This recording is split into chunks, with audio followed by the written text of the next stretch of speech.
पिछले संडे एक विषय शुरू हुआ था पवित्र खाई के बारे में। तो हमने ये सीखा था कि सबसे पहले हमें अपने शरीर, प्राण, आत्मा को क्या करना है? एक करना है। अदन में जो गुनाह हुआ था, परमेश्वर से तो जुदाई पैदा हुई आदम के जीवन में, लेकिन उसके अपने जीवन में भी एक हलचल मच गई, एक युद्ध शुरू हो गया। उसका देह, उसकी प्राण, उसकी आत्मा इकट्ठे उस्तत करने से क्या हो गए? रह गए। उनकी एकता टूट गई उधर। तो आज भी एकता टूटी हुई है। यीशु मसीह ने कहा कि आत्मा तो तैयार है पर शरीर कमजोर है। तो सबसे पहले हमने इनकी एकता को बनाना है कि तीनों एक हो जाएं, शरीर, प्राण और आत्मा। ये खुदा की उस्तत के लिए एक हो जाएं। आज भी हम आगे चलेंगे कि जैसे पौलुस ने बहुत ही अच्छा एग्जाम्पल दिया, कहा अफिसियों 5 बाब उसकी 27 आयत को पढ़ेंगे। याद रखेंगे जो पिछले संडे सुना था उससे आगे हम सीख रहे हैं।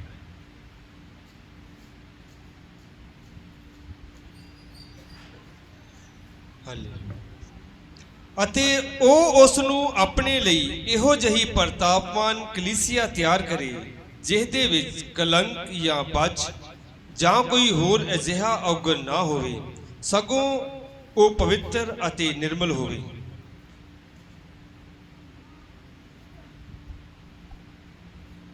हिंदी में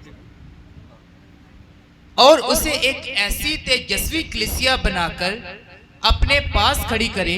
तो यीशु मसीह पौलुस ने कहा कि उसे जो कलीसिया है, जो तैयार हो रही है, उसे ऐसी कलीसिया तैयार करके अपने पास खड़ी करे जो कैसी हो?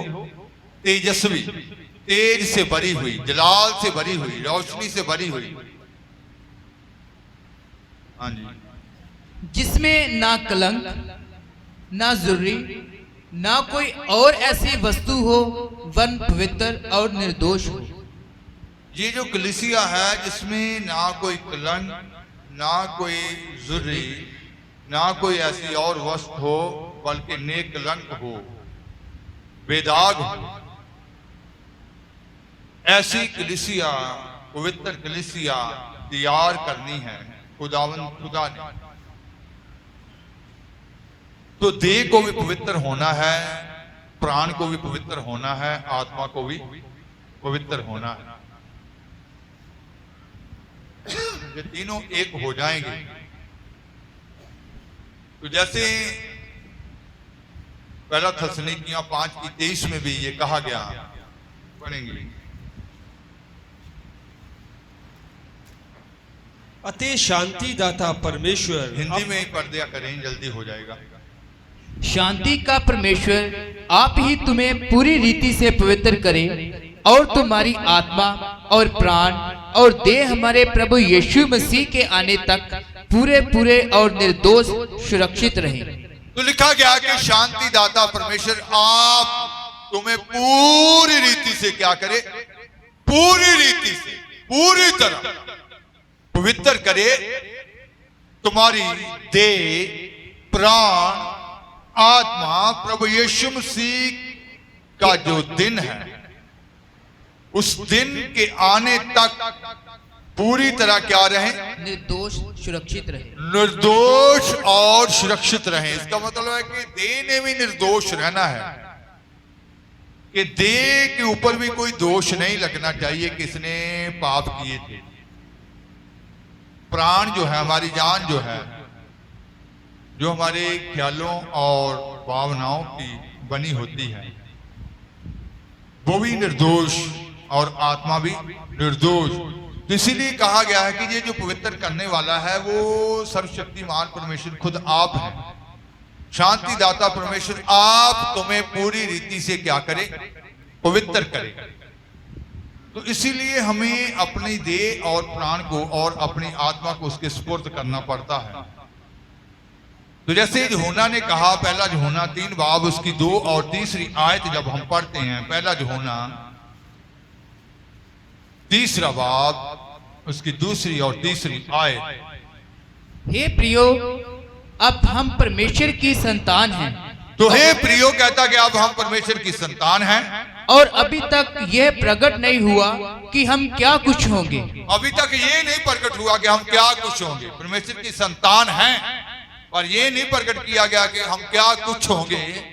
इतना जानते हैं कि जब वह प्रकट होगा तो हम उसके समान होंगे, तो हम उसकी मानद होंगे, क्योंकि उसको वैसा ही देख। जब वो प्रकट होगा हम उसके समान होंगे, स्वभाव में उसके समान होंगे, क्योंकि उसको वैसा ही देखेंगे जैसा वह है। उसको वैसा ही देखेंगे जैसा वो है। और जो कोई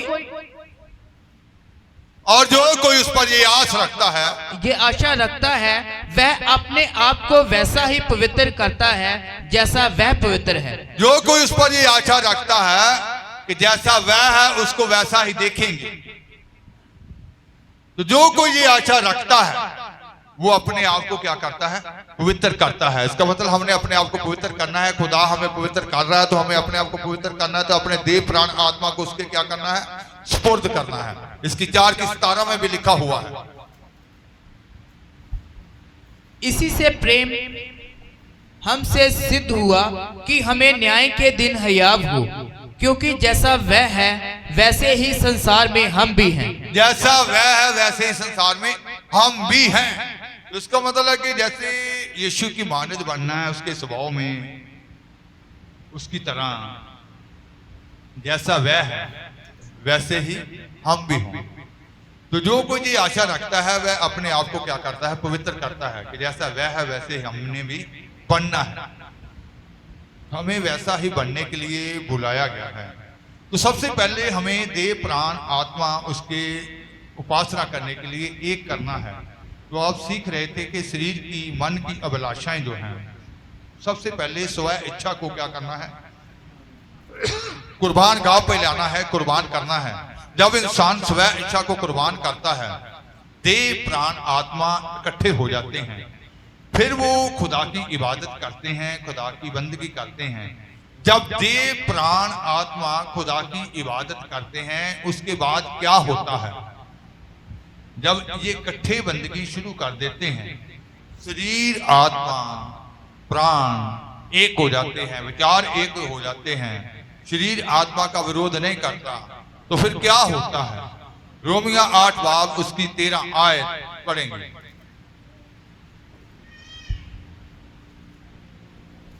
क्योंकि यदि तुम शरीर के अनुसार दिन काटोगे तो मरोगे। 13 आयत। यदि आत्मा से देह की क्रियाओं को मारोगे तो जीवित रहोगे। तो शरीर के अनुसार उम्र काटोगे तो मरोगे, आत्मा के अनुसार देह की क्रियाओं को मारोगे तो जीवित रहोगे। इसका मतलब है कि सारी जब देह प्राण आत्मा इकट्ठे हो जाते हैं, वो आत्मा के अनुसार चलना शुरू कर देता है, तो उसकी देह की क्रियाएं जो है वो कब्जे में आ जाती हैं। जितनी शारीरिक इच्छाएं हैं वो काबू हो जाती हैं, उसके वश में हो जाती हैं। उसका खाना वश में हो जाता है, उसका पहनना वश में हो जाता है, उसकी फालतू की इच्छाएं उसके कंट्रोल में हो जाती हैं। व्यर्थ की जो सोचें होती हैं उसके वश में आ जाती हैं। जब देह और प्राण और आत्मा एक साथ इबादत करते हैं, फिर वो आत्मा की अगुवाई में चलना शुरू कर देता है, तो आत्मा उसकी देह की क्रियाओं को क्या कर देता है? वश में कर लेता है। तो देह की क्रियाओं को आत्मा के द्वारा क्या करोगे? मारोगे। तो इसका मतलब है कि देह की जो क्रियाएं हैं, देह के जो काम हैं, ये आत्मा के चलाए जब चलना शुरू हो जाता है इंसान, आत्मा के चलाए तब चलता है जब उसका देह प्राण आत्मा एक होकर इबादत करते हैं। फिर वो वश में आ जाते हैं। फिर वो देह की क्रियाएं जो हैं उसके ऊपर हैवी नहीं होती, उसकी इच्छाएं होती हैं, उसकी जो अभिलाषाएं होती हैं उसके ऊपर हैवी नहीं होती, वो उसके कंट्रोल में आ जाती हैं। उसका उनका उसके ऊपर कोई भी वो प्रभाव नहीं होता। तो जब ये वश में आ जाती हैं तो पौलुस ने कहा गलातियां 5 की 24 आयत उसमें पढ़ेंगे। हाँ जी, गलातियां 5 की 24।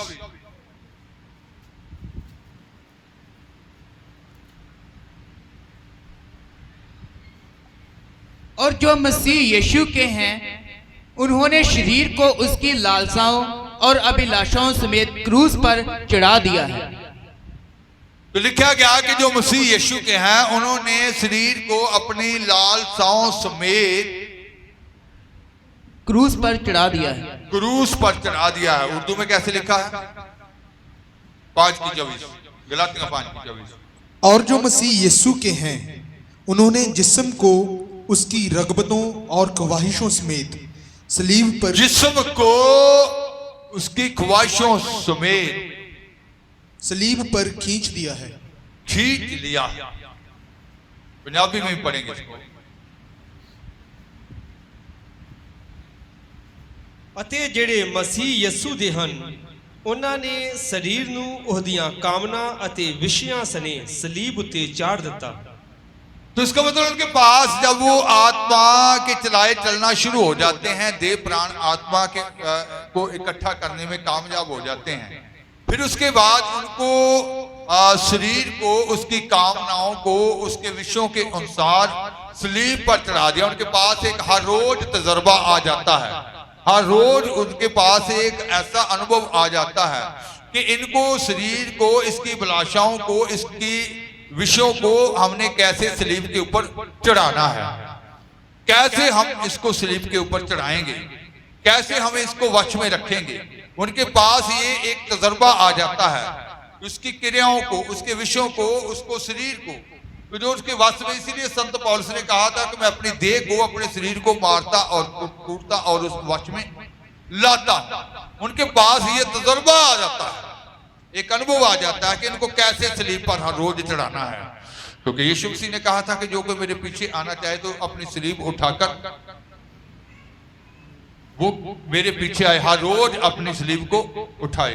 इसका मतलब हर रोज सलीब को उठाना है, तो अपनी ये क्रियाएं भी हर रोज सलीब के ऊपर चढ़ानी है, शरीर को, उसके विषयों को और उसकी अभिलाषाओं को। उनके पास ये तजर्बा आ जाता है।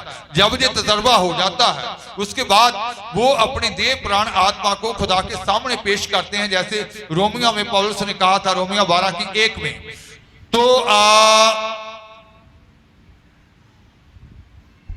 इसलिए हे भाइयों, मैं तुमसे परमेश्वर की दया स्मरण दिलाकर विनती करता हूँ कि अपने शरीरों को जीवित और पवित्र और परमेश्वर को भावता हुआ बलिदान करके चढ़ाओ। तो उनके पास ये भी तजुर्बा आ जाता कि अपने शरीर को, अपनी देह को जीवित, पवित्र और परमेश्वर की पसंदीदा बलिदान कैसे पेश करना है। उनको ये अनुभव हो जाता है, एक तजुर्बा हो जाता है कि कैसे हमने वेदी के ऊपर जाना है, कैसे हमने आज के दिन अपनी सारी शरीरक विषयों को सलीब के ऊपर चढ़ाना है, कैसे हमने अपने देह को शरीर के ऊपर चढ़ाना है और अपने देह को उसकी कुर्बान गाह पर कैसे जीवता, पवित्र और उसके मन को भाता बलिदान करके पेश करना है। उनके पास ये तजर्बा आ जाता है। जब ये तजर्बा आ जाता है तो पौलुस ने कहा, गलातियां 6 बाब उसकी 14 आयत में लिखा है, पढ़ेंगे।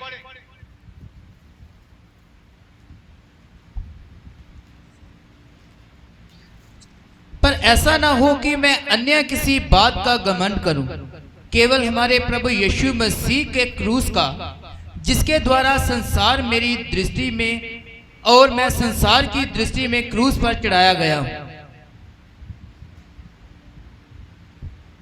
उर्दू में। लेकिन खुदा ना करे कि मैं किसी चीज पर फख्र करूं सिवा अपने खुदावन यीशु मसीह की सलीब के। तो पौलुस ने क्या कहा कि खुदा ना करे कि मैं किसी चीज पर फख्र करूं, मैं अपने ऊपर किसी बात पर फख्र करूं, सिवा इसके अपने खुदावन यीशु मसीह की सलीब के। सिवाय इसके फख्र करूंगा तो किसके? खुदावन यीशु मसीह की सलीब के ऊपर फख्र करूंगा। क्यों फख्र करूंगा? जिससे दुनिया मेरे एतबार से मसलूब हुई और मैं दुनिया के एतबार से। पंजाबी में। पर मेथों ਇਹ ਨਾ ਹੋਵੇ ਜੋ ਮੈਂ ਕਿਸੇ ਹੋਰ ਗੱਲ ਉੱਤੇ ਅਪਮਾਨ ਕਰਾਂ, ਬਿਨਾਂ ਸਾਡੇ ਪ੍ਰਭੂ ਯਿਸੂ ਮਸੀਹ ਦੀ ਸਲੀਬ ਦੇ, ਜਿਹਦੇ ਰਾਹੀਂ ਸੰਸਾਰ ਮੇਰੀ ਵੱਲੋਂ ਅਤੇ ਮੈਂ ਸੰਸਾਰ ਦੀ ਵੱਲੋਂ ਸਲੀਬ ਉੱਤੇ ਚਾੜਿਆ ਗਿਆ। संसार मेरी ओर से और मैं संसार की ओर से कहां चाड़ दिया गया हूं? सलीब के ऊपर। दोनों एक दूसरे की ओर से क्या कर दिए गए हैं? सलीब के ऊपर चाड़ दिए गए हैं। तो संसार के लिए आप सलीब के ऊपर चढ़ चुके हैं, तो आपके लिए संसार सलीब के ऊपर चढ़ चुका है। समझ नहीं ना इसके अंदर क्या ज्ञान की बात वो करनी चाहता है, कौन सी निगाही की बात करनी चाहता है वो? सिवाय मैं इस बात के मैं किसी बात के ऊपर फकर नहीं कहता करूंगा, किसी और बात के गवाह नहीं करूंगा सिवाय यीशु मसीह की सलीब के, क्योंकि सलीब के ऊपर मैं संसार की ओर से सलीब के ऊपर चढ़ाया जा चुका हूं। जो संसार के लोग भी ये कहेंगे, इसने अपनी सारी ख्वाहिशों को, अपने सारे विषयों को, अपनी सारी जो मन की बिलाशाएं, शरीर की बिलाशाएं, उसको क्या कर दिया? सलीब के ऊपर चढ़ा दिया है। ये तो ना तो रीति रिवाज करते हैं जी शादी ब्याह में, ये नहीं करेंगे।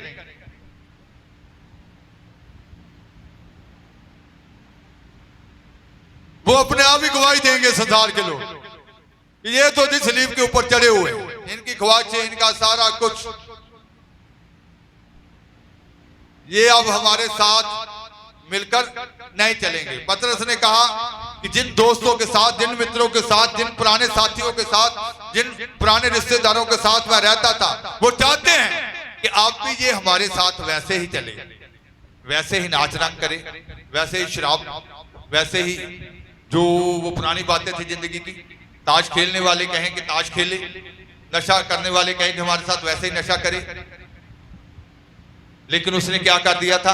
अपने आप को सलीब के ऊपर क्या कर दिया था? कुर्बान कर दिया था। पुरानी बातें क्या होती गई? जाती गई, पुरानी इंसानियत जाती गई। तो जब वो पुरानी बातें इंसान के जीवन से जाती रहेंगी, पुरानी इंसानियत जाती रहेगी, तो वो क्या कहा? उसने तजर्बा सीख लिया। जैसे आज संसार भी सलीब के ऊपर, उसके लिए संसार भी सलीब के ऊपर चढ़ा हुआ है।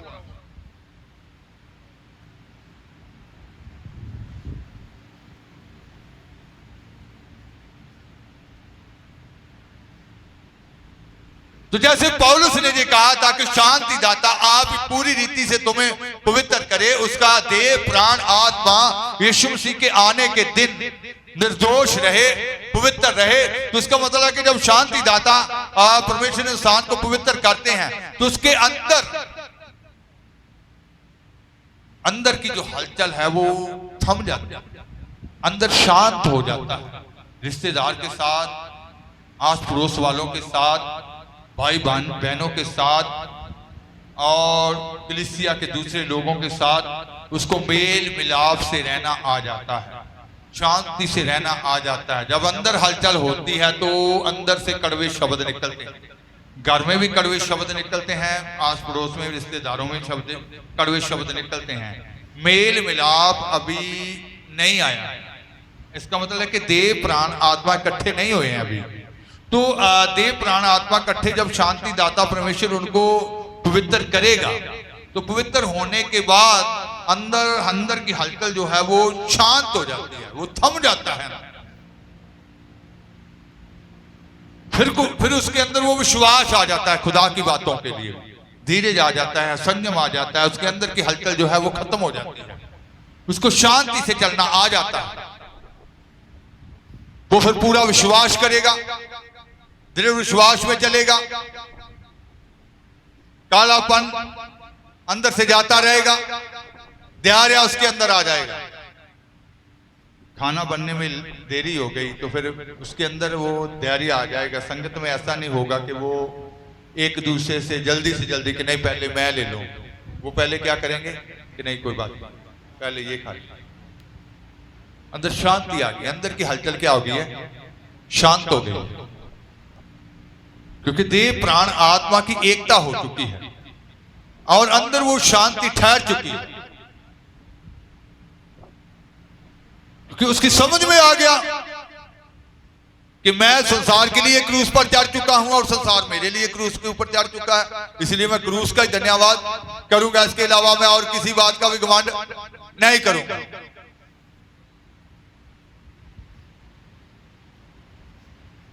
तो जब आप अपने अंदर ये फीलिंग महसूस करेंगे कि संसार क्रूस के ऊपर चढ़ा हुआ है, आप भी क्रूस के ऊपर चढ़े हुए हैं, तभी आपको ये अनुभव होगा, अंदर शांति का अनुभव होगा कि अंदर की हलचल जो है वो शांत हो जाएगी।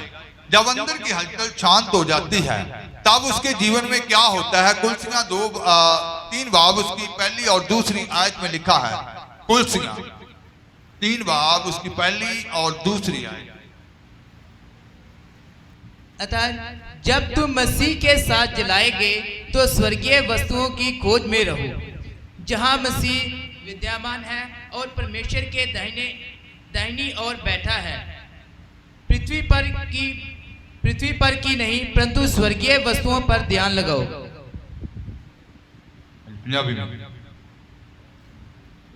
सो जे तुसी मसीह दे नाल जवाए गए, इसका मतलब है कि हम जिवाए जा चुके हैं। जब देह प्राण आत्मा एक हो जाते हैं, जब उसकी इबादत इकट्ठे करना शुरू कर देते हैं, जब वो शरीर की क्रियाएं उसके वश में हो जाती है, जब इंसान को अपने शरीर के विषयों को, शरीर को क्रूस पर चढ़ाना आ जाता है, जब संसार उसके लिए क्रूस पर चढ़ा हुआ है और वो आप खुद भी क्रूस पर चढ़ चुका है, तब क्या होता है? हाँ जी, ता उताहां दियां गल्लां दे फिर उसका मगर लगे ध्यान संसारिक वस्तुओं की ओर से हट जाता है, संसार की बातों की ओर से हट जाता है, फिर ऊपर की बातों की ओर ध्यान लग जाता है, उसका लिंक ऊपर की ओर लग जाता है। इधर से उसका ध्यान जो है वो कट हो जाता है, फिर ध्यान ऊपर को लग जाता है और जिथे मसीह परमेश्वर दे सज्जे पासे बैठा है, उताहां दियां गल्लां उत्ते चित लाओ, ना उन्हां उत्ते जेड़ियां धरती उपर हन।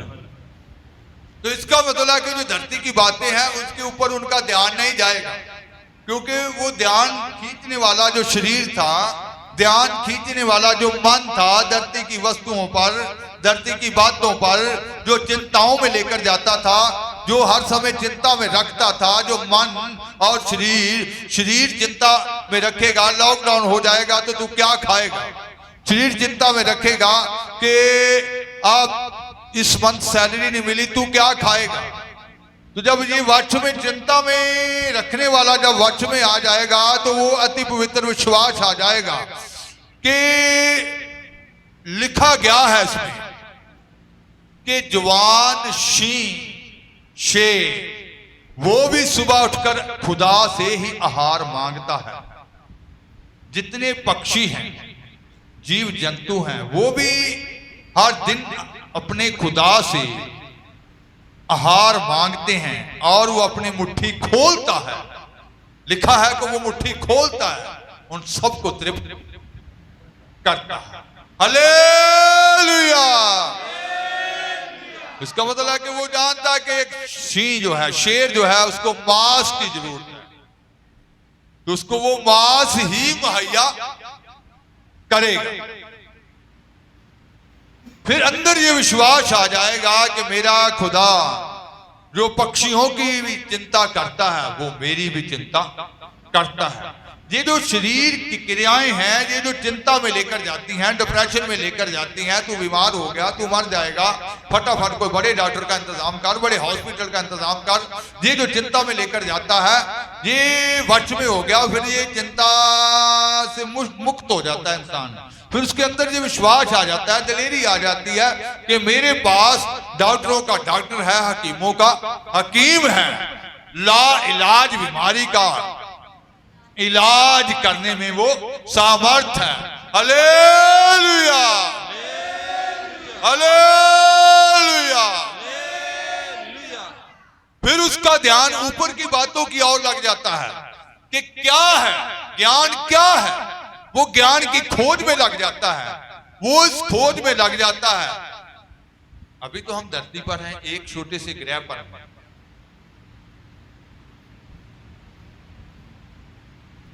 अभी कितना कुछ ज्ञान बाकी है, कैसे समझना है उसको भी। बहुत ज्ञान जो छुपा हुआ ज्ञान है वहां तक पहुंचना है।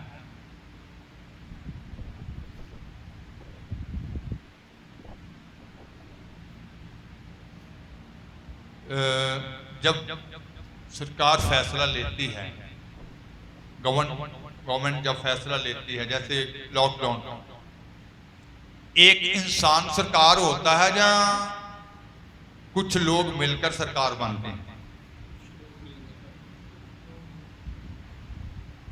एक इंसान को तो हम सरकार नहीं कह सकते,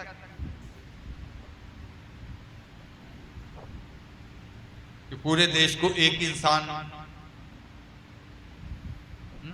सारे मिलकर फिर कहते हैं कि वो सरकार। तो खुदा की इच्छा आपके जीवन में है कि आप सब मिलकर धरती के लिए ऐसे ज्ञानी बन जाएं, ऐसे छुटकारे का कारण बन जाएं। तो इसीलिए पहले देह और आत्मा और प्राण को एक करने के लिए आपको इनवाइट किया है, संदा दिया गया है कि आप सारे एक हो, एकजुट हो जाएं। कि खुदा का जो फैसला है, खुदा का जो ज्ञान इस पे नाजिल किया गया है, हम सब ज्ञानी कहलाएंगे, हम सब समर्थी कहलाएंगे। तो आज आपको भी इनवाइट किया है उस झुंड में शामिल करने के लिए। इसीलिए कहा गया कि आप याजकों की शाही मंडली हैं, उसकी पवित्र प्रजा में शामिल किए गए हैं। तो फिर आपको चोन आपने करनी है, आपने देह के अनुसार चलना है, मन की अभिलाषाओं के अनुसार चलना है, या तीनों को एक करके उस झुंड में शामिल होना है। जो खुदा की प्रजा है, जो खुदा के लोग हैं, जो ये जो मंत्री होते हैं ना,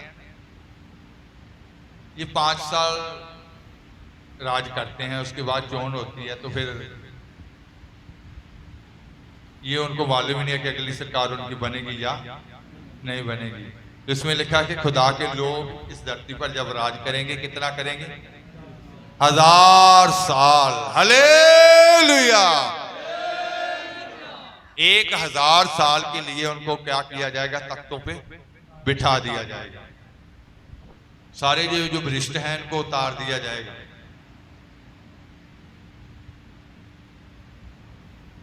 तो आपको देव, प्राण, आत्मा एक जब हो जाता है, जब वो इकट्ठे हो जाते हैं, फिर उतार की बातों की और उनका ध्यान चला जाता है कि वो उस ग्रुप में शामिल होने जा रहे हैं। वो उस झुंड में जो ज्ञानियों का झुंड है, जो परमेश्वर के संगी लोगों का झुंड है, तो वो उतार की बातों के ऊपर ध्यान लगाते हैं। फिर वो पृथ्वी की बातों के ऊपर, संसार की बातों के ऊपर ध्यान नहीं लगाते। संसार उनके लिए क्रूस पर चढ़ चुका है और वो संसार के लिए क्रूस पर क्या हो चुके हैं? चढ़ चुके हैं। तो जब ये इंसान के जीवन में ऐसे होता है, जब ये तीनों मिलकर ऊपर की बातें उनके जीवन में आ जाती हैं, ऊपर की बातों की ओर ध्यान लगा देते हैं, तो जैसे बहुत सारे मसीह लोग कहते हैं कि ये जो पवित्र आत्मा के फल है, उसके बाद उनके जीवन में वो फल नजर आने शुरू होते हैं। जैसा गलातिया 5:22 और 23 में लिखा है, उनके अंदर वो फल, प्रतिफल नजर आना शुरू हो जाता है। ये ऐसे नहीं है कि आपने तौबा की है तो ये फल जो है उसी वक्त नजर आने शुरू हो जाएंगे। पहले कैसे? एक थ्योरी है, ये जो फल है कौन से फल है, पढ़ेंगे गलातिया 5:22 और 23। पर आत्मा का फल प्रेम, आनंद। तो आत्मा का, जब ये आत्मा के अनुसार चलना शुरू हो जाते हैं, ये शारीरिक क्रियाएं, मन की अभिलाषाएं, शरीर की अभिलाषाएं जब वश में हो जाती हैं, जब वो ऊपर की बातों की ओर ध्यान चला जाता है, पृथ्वी की ओर से ध्यान कट हो जाता है, तब आत्मा के चलाए हुए लोगों के अंदर वो प्रतिफल जो होता है, उनको फल कौन सा लगता है? आत्मा का फल प्रेम, आनंद। सबसे पहले उनके अंदर वो प्रेम आ जाएगा। उनके अंदर किसी के प्रति ईर्ष्या नहीं रहेगी, नफरत नहीं रहेगी, उनके अंदर किसी के प्रति वो क्रोध नहीं रहेगा। वो प्रेम से भर जाएंगे, इलाही प्रेम से भर जाएंगे। उनके अंदर फिर वो जात पात का भी वो नहीं रहेगा, काले गोरे का नहीं रहेगा, किसी लैंग्वेज का नहीं रहेगा, किसी विरोधी से भी वो नफरत नहीं करेंगे। फिर उनको अपने सताने वालों से भी प्रेम करना आ जाएगा, अपने दुश्मन से भी वो प्रेम करना आ जाएगा। उनके अंदर वो प्रेम का बल, प्रेम का मसा कार्य करेगा। उनके अंदर से वो मोहब्बत की किरणें निकलेंगी, उनके अंदर वो आत्मा का फल प्रेम आ जाएगा, क्योंकि उनका ध्यान ऊपर की बातों की ओर लग गया है, धरती की बातों की ओर से ध्यान क्या हो चुका है, कट हो चुका है। वो देव प्राण आत्मा खुदा की मिलकर इबादत कर रहे हैं। तो फिर वो पवित्र आत्मा के फल, सबसे पहला फल है प्रेम। वो प्रेम उनके जीवन में शामिल हो जाता है और आनंद, फिर उनके जीवन में आनंद आ जाता है। चिंताएं, बेचैनी, परेशानी वो फिर उनके हृदय में कभी प्रवेश नहीं कर सकती, वो फिर भागेगी उनके अंदर, उनके आगे से। हमेशा वो खुश रहेंगे, आनंद रहेंगे और शांति, फिर शांति उनके हृदयों में होगी। सारी बेचैनी परेशानी बाहर हो जाएगी, वो हर बात में खुश होंगे, शांति में रहेंगे। और धीरज, कृपा, भलाई, विश्वास, नम्रता और संयम है।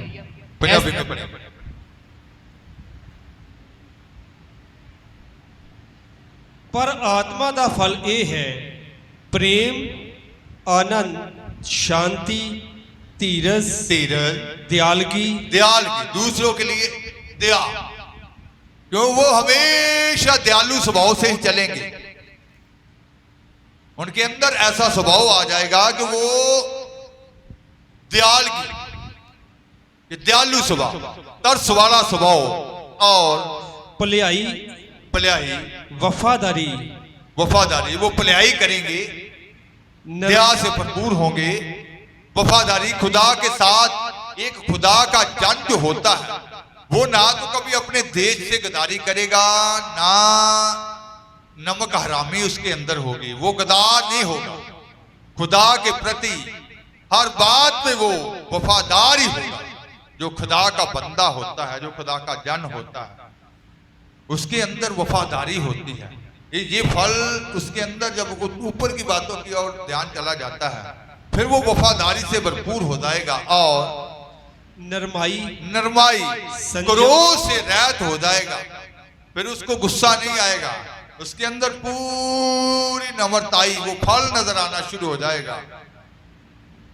और संयम, ਇਹੋ ਜਿਹੀਆਂ ਗੱਲਾਂ ਦੇ ਵਿਰੁੱਧ कोई शरा नहीं है।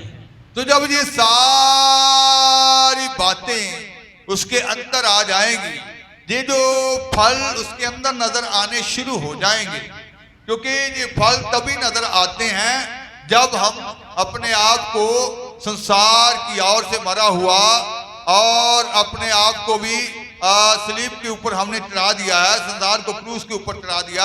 हमारे पास ये अनुभव आ गया कि हमने हर रोज अपने शरीर को विषयों समेत क्रूस पर चढ़ाना है। जब ये हमारे पास अनुभव आ जाता है, तब हम शांति में, आनंद में, उस प्रेम में रहना सीख जाते हैं। हमारा अंदर शांत हो जाता है, क्योंकि देह प्राण आत्मा एक हो चुके हैं, वो मिलकर इबादत करते हैं। उनके अंदर से वो सारी हलचल जो है वो खत्म हो जाती है। जब ये सारी हलचल खत्म हो जाती है, जो फल नजर आने शुरू हो जाते हैं, तो पौलुस ने कहा, रोमियो 8 बाब उसकी पहली और दूसरी आयत पढ़ेंगे।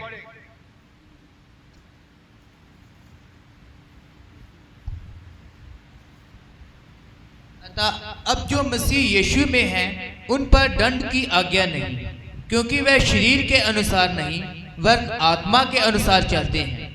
क्योंकि जीवन की आत्मा की व्यवस्था ने मसीह यीशु में मुझे पाप की और मृत्यु की व्यवस्था से स्वतंत्र कर दी। सो हुण उन्हां लई जिहड़े मसीह यीशु विच हन, सजा का हुक्म नहीं है। तो सबसे पहली बात है कि जब वो आत्मा के चलाए चलते हैं, वो सजा से मुक्त हो जाते हैं। उनके ऊपर कोई भी दंड की आज्ञा नहीं होती, वो सजा से रहित हो जाते हैं। फिर जब वो सजा से रहित हो जाते हैं और ਕਿਉਂਕਿ ਜੀਵਨ ਦੇ ਆਤਮਾ ਦੀ ਸ਼ਰ੍ਹਾ ਨੇ ਮਸੀਹ ਯਿਸੂ ਵਿੱਚ ਮੈਨੂੰ ਪਾਪ ਅਤੇ ਮੌਤ ਦੀ ਸ਼ਰ੍ਹਾ ਤੋਂ फिर ਛੁਡਾ उसके ਦਿੱਤਾ। बाद जीवन की आत्मा की शरह उनके जीवन में प्रवेश कर जाती है। आत्मा की शरह कि आत्मा के चलाए चलना, आत्मा की व्यवस्था उनके जीवन में दाखिल हो जाती है। फिर वो अपनी इच्छा को नहीं, क्योंकि शरीर की इच्छाएं, मन की इच्छाएं क्या हो जाती हैं, वश में हो जाती हैं। फिर पवित्र आत्मा की शरह उनके अंदर दाखिल हो जाती है। जब पवित्र आत्मा की शरह उनके अंदर दाखिल हो जाती है तो उसके बाद ਕਿਉਂਕਿ ਜੀਵਨ ਦੇ ਆਤਮਾ ਦੀ ਸ਼ਰ੍ਹਾ ਨੇ ਮਸੀਹ ਯਿਸੂ ਵਿੱਚ ਮੈਨੂੰ ਪਾਪ ਅਤੇ ਮੌਤ ਦੀ ਸ਼ਰ੍ਹਾ ਤੋਂ ਛੁਡਾ ਦਿੱਤਾ। फिर पाप और मौत की जो व्यवस्था थी उनसे भी क्या हो जाते हैं, वो आजाद हो जाते हैं। Hallelujah, hallelujah. फिर उनके ऊपर किसी सजा का हुक्म नहीं होता, वो सजा से रहित हो जाते हैं। उनके अंदर आत्मा की शरह प्रवेश कर जाती है। पाप और मृत्यु की शरह से भी वो अलग कर दिए जाते हैं। उनका भी उनके ऊपर कोई हक नहीं रह जाता, उससे भी वो आजाद कर दिए जाते हैं। तो इसका मतलब है कि आज हमने, जब हम देह प्राण आत्मा को एक कर लेते हैं, हम परमेश्वर के द्वारा पवित्र किए जाते हैं। क्योंकि लिखा गया है कि शांति का दाता परमेश्वर आप पूरी रीति से तुम्हें क्या करेगा, पवित्र करेगा। तुम्हारा देह प्राण आत्मा उसके दिन, यीशु मसीह के आने के दिन तक क्या रहेगा, निर्दोष रहेगा। जिसको वो निर्दोष बनाता है, तो जब निर्दोष बनाता है तो जैसा वह है वैसा हम भी होंगे। और जो कोई ये आस रखता है कि जैसे वह है वैसे हम भी होंगे, वैसे जो जब उसके अंदर ये आस आ जाती है तो फिर अपने आप को वैसा ही वो पवित्र होने के लिए सौंप देता है कि मैंने वैसा ही बनना है। शब्द के साथ मिलकर शब्द बनना है, आपने वचन के साथ मिलकर वचन बन जाना है। तो इसका मतलब है कि फिर वो सारी सजा से मुक्त हो जाते हैं। उनके अंदर से वो फल नजर आने शुरू हो जाते हैं। फल नजर आए वो प्रेम, धीरज, संयम, शांति, आनंद, दयालुगी, नरमाई, ये सारे पवित्र आत्मा के फल हैं। ये तब कार्य करते हैं जब आत्मा के चलाए आप चलना शुरू कर देते हैं। तो जब ये फल नजर आएंगे फिर उन सारी सजाओं से भी क्या हो जाते हैं, मुक्त हो जाते हैं। तो आज हमें देह प्राण आत्मा एक करने के लिए इसीलिए बुलाया गया है कि जैसा वो है वैसा हम भी हों। और जो कोई उस पर आस रखता है वो अपने आप को पवित्र करता है। तो आज आप अपनी देह को वश में लाएं, जैसे पौलुस ने वश में किया उसको। कि एक समय था कि वो पौलुस के अंदर भी वो अभिलाषाएं थी, लेकिन वो भी उसने क्या किया, उसको भी क्या किया, वश में, उसको वश में, और वो एक हो गए। इसीलिए वो ये ज्ञान लिखने के योग्य हुआ। कि आज ज्यादा प्रचार पौलुस की पत्रियों का ही किया जाता है उनमें से। तो इसका मतलब है कि ये लिखने के लायक तब वो हुआ जब, जैसे आपने सुना है, वो भी ऐसा करने के योग्य बना।